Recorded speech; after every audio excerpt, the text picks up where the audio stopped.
పదవి కావాలంటే 500 కోట్లు ఉండాలా. ఇది చెప్తోంది ఎవరో తెలుసా? స్వయాన పంజాబ్ కాంగ్రెస్ మహిళా నాయకురాలు నవజోత్ కౌర్ సిద్ధు. నిజం కావాలంటే వీడియో చూపిస్తా చూడండి. क्या किसी पार्टी ने आपके पैसे की डिमांड करी क्या? नहीं, हमसे किसी ने नहीं की, पर सीएम वही बनता है जो 500 करोड़ का टैक्सी देता है। सीएम वही बनता है जो 500 करोड़ का टैक्सी देता है। सीएम वही बनता है जो 500 करोड़ का टैक्सी देता है। సో చూసిండ్రు కదా, కాంగ్రెస్ పార్టీ అధికారంలో ఉన్న స్టేట్లో ఒక సీఎం కావాలంటే 500 కోట్లు కావాలంట.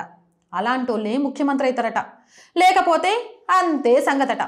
గిట్లా నిజాన్ని నిర్భయంగా చెప్పింది పంజాబ్ కాంగ్రెస్ మహిళా నాయకురాలు నవజోత్ కౌర్ సిద్ధు. ఈమెకి సంచలన వ్యాఖ్యలు చేయంగానే ఆమెను పార్టీ నుంచి సస్పెండ్ చేసింది పంజాబ్ ప్రదేశ్ కాంగ్రెస్ కమిటీ. నిజాలను చెప్పేటోళ్ళను కాంగ్రెస్ భరించలేవదు. హౌ అంటే ఇప్పుడు 3 స్టేట్స్లో కాంగ్రెస్ అధికారంలో ఉంది. మరి 3 స్టేట్లలో కాంగ్రెస్ అధికారంలో ఉంది అంటే ఆ ముఖ్యమంత్రులంతా అంతా ముట్ట చెప్పుంటారా ఏమో. ఇగో ఇది ఆమె వేసిన ఆరోపణ, మీరేమనుకుంటారు అనేది కామెంట్లో పెట్టండి. జై హింద్, జై భారత్.